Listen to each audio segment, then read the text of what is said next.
We are taking a look at the word wellness, and we are doing a 7-part series to define what is wellness when we're looking at really the whole person or the whole being. And we're on our third one today, which is spiritual wellness, which can be defined by a lot of different topics. I'm Dr. Jen Anaker with Anaker Clinics of Chiropractic.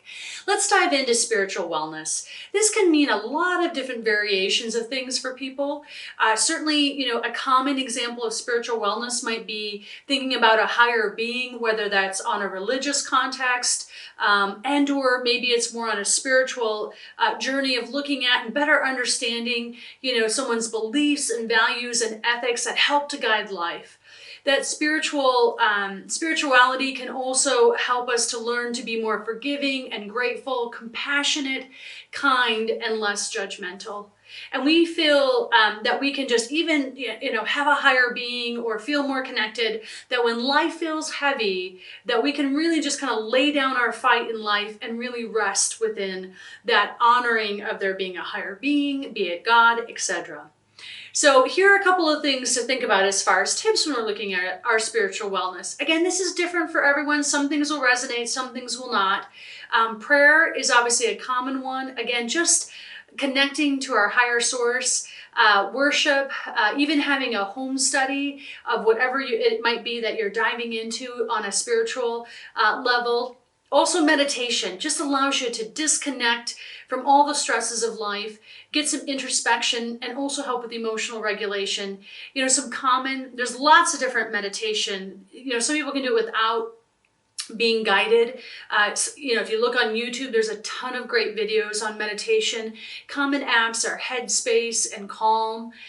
Also even journaling, expressing, like we said, that gratitude or having that emotion of being grateful for things in your life.